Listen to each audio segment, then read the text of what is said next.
Students, welcome to my channel maths ગુરુ શીતલ પટેલ.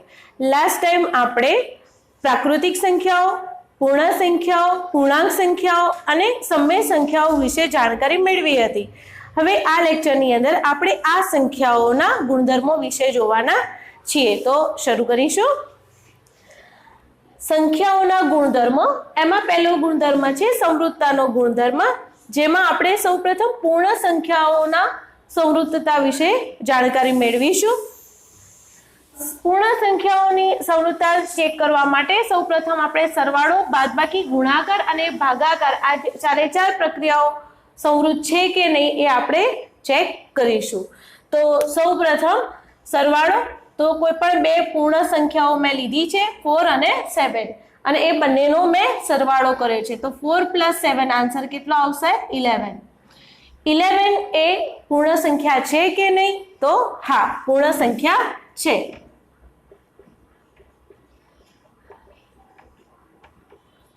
અને આપણને પૂર્ણ સંખ્યા મળી ગઈ છે, એટલે કે કોઈ પણ બે પૂર્ણ સંખ્યાનો સરવાળો જો પૂર્ણ સંખ્યા મળે તો આ જે સમૃદ્ધતાનો ગુણધર્મ પડાય છે, એટલે કે સમૃદ્ધ છે.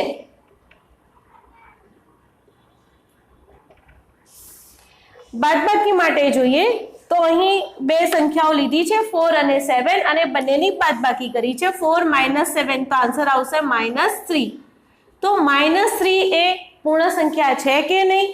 તો ના, ઋણ સંખ્યા છે અને ઋણ સંખ્યાનો સમાવેશ પૂર્ણ સંખ્યામાં થતો નથી, માટે આ પૂર્ણ સંખ્યા નથી અને એટલા માટે બાદબાકી સમૃદ્ધ નથી.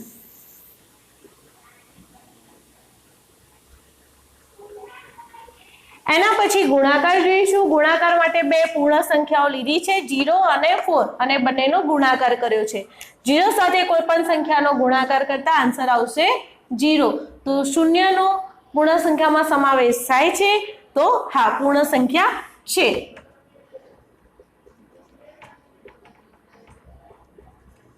અને પૂર્ણ સંખ્યા મળી ગઈ છે, માટે સમૃદ્ધ છે. નેક્સ્ટ ભાગાકાર જોઈશું. તો ભાગાકારની અંદર બે પૂર્ણ સંખ્યાઓ 3/4 બંનેનો ભાગાકાર કરવાથી આપણને એનો ભાગાકાર મળશે 3/4. તો આપણે જોઈ શકીએ છીએ કે 3/4 એ એક અપૂર્ણાંક છે, જેનો પૂર્ણ સંખ્યામાં સમાવેશ થતો નથી, માટે આ પૂર્ણ સંખ્યા નથી. અને પૂર્ણ સંખ્યા આપણને નથી મળતી, માટે ભાગાકાર સમૃદ્ધ નથી.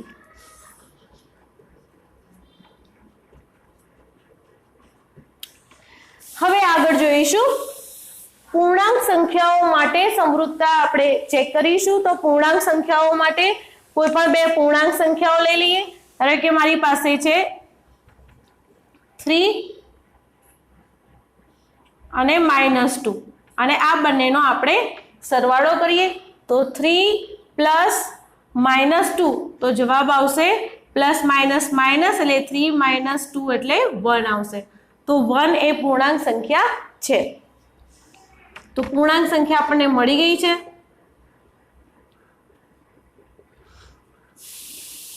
અને પૂર્ણાંક સંખ્યા છે માટે સમૃદ્ધ છે. સરવાળો સમૃદ્ધ છે. એટલે કે કોઈ પણ બે પૂર્ણાંક સંખ્યાનો સરવાળો જો આપણને પૂર્ણાંક સંખ્યા મળે તો સરવાળો સમૃદ્ધ છે એવું આપણે કહી શકાય. નેક્સ્ટ બાદબાકી જોઈએ. તો બાદબાકી માટે મેં બે પૂર્ણાંક સંખ્યાઓ લીધી છે -3 અને 2 અને બંનેની આપણે શું કરીશું? બાદબાકી. એટલે કે -3 એક ઋણ સંખ્યા છે, એક ધન સંખ્યા લીધી છે, જે બંને પૂર્ણાંક સંખ્યા છે, બંનેની બાદબાકી કરીશું તો જવાબ મળશે -5. અને -5 એ પૂર્ણાંક સંખ્યા છે. ઋણ સંખ્યાનો પૂર્ણાંક સંખ્યામાં સમાવેશ થાય છે અને પૂર્ણાંક સંખ્યા હોવાથી બાદબાકી સમૃદ્ધ થશે.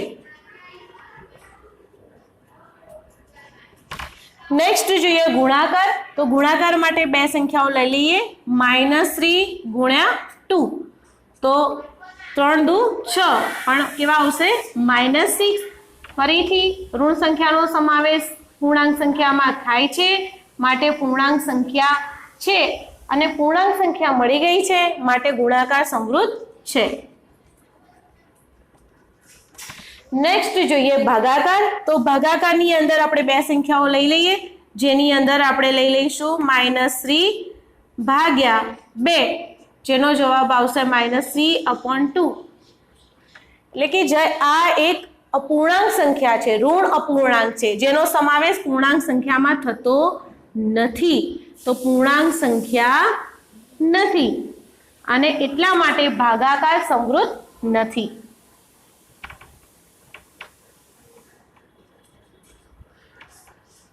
તો અહીં આપણે સ્પષ્ટ રીતે જોઈ શકીએ છીએ કે જે પૂર્ણ સંખ્યાઓ છે એ પૂર્ણ સંખ્યાઓમાં બાદબાકી અને ભાગાકાર સમૃદ્ધ નથી, જ્યારે પૂર્ણાંક સંખ્યાઓ માટે ભાગાકાર સમૃદ્ધ નથી.